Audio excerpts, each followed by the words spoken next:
Salut à tous, on se retrouve aujourd'hui pour une nouvelle vidéo. On va s'intéresser un petit peu à des ventilateurs, mais pas n'importe lesquels, les ML120 Pro de chez Corsair. Ce sont les nouveaux ventilateurs haut de gamme de la marque, vous comprendrez juste après pourquoi. Corsair a d'ailleurs pas mal communiqué dessus, donc vous en avez peut-être déjà entendu parler. On va un peu essayer de faire un rappel sur ces ventilateurs et de compléter ces informations dans cette vidéo. Alors, tout d'abord, le gros intérêt, la grosse nouveauté sur ces ventilateurs se trouve au niveau du roulement. D'habitude, on a plutôt des systèmes de roulement à billes ou des variantes, des systèmes de roulement hydraulique, enfin... Globalement, c'est quelque chose d'assez traditionnel. Ici, l'idée, c'est d'avoir une évolution sur ça avec un système de lévitation magnétique. Donc, on va utiliser la magie de la force magnétique pour avoir un roulement avec le minimum de frottement possible pour naturellement réduire les nuisances sonores tout en gardant une bonne durée de vie. Donc ça, c'est la grosse nouveauté sur ces ventilateurs. Mais avant de s'intéresser aux ventilateurs, on va regarder un petit peu ce qu'il y a au niveau du bundle. Donc il y a uniquement 2 Rilsan et 4 vis, c'est un petit manuel sur la garantie, rien de plus. Donc il n'y a malheureusement pas de système qui permet par exemple d'éteindre les LED avec les systèmes de contrôle qu'il y a dans les boîtiers. Donc c'est juste un ventilateur avec du 4 pins PWM.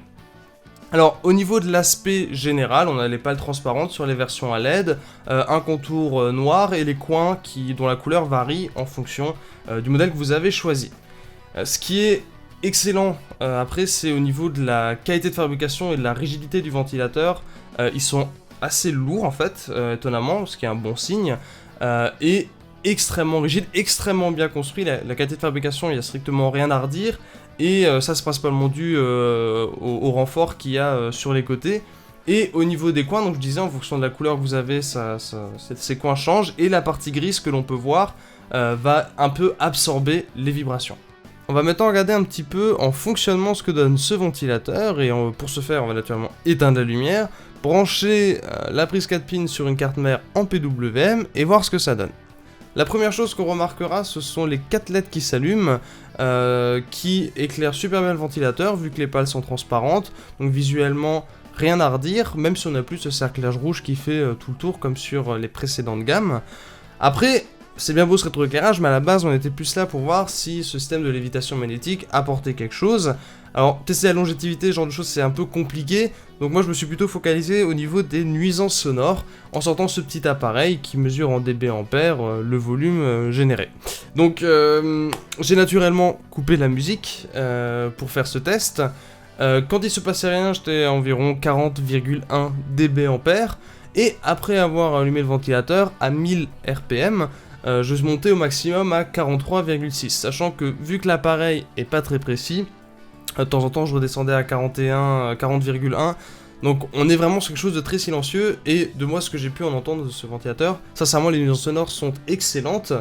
Après, même d'ailleurs à 1800 RPM, puisque le processeur est en train de cramer sur la carte mère, même à 1800 RPM ça reste tout à fait respectable. Après, j'ai pas trop parlé des caractéristiques techniques, mais c'est un ventilateur qui est vraiment très très bien placé, que ce soit en flux d'air ou en pression statique, donc qui va pouvoir être utilisé comme ventilateur de boîtier, mais aussi sur du ventirad.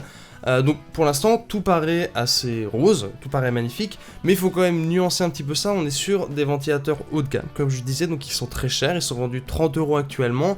On est au niveau des Noctua Industrial, mais avec des LED, donc il y a un petit ajout par rapport à la concurrence. Donc voilà, ce sont d'excellents ventilateurs, mais qui sont quand même chers pour des ventilateurs de chez Corsair.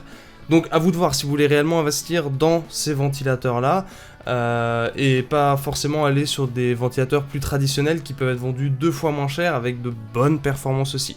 Donc si vous êtes prêt à investir, n'hésitez pas, ces ventilateurs sont vraiment excellents, garantie 5 ans, donc j'ai rien à redire.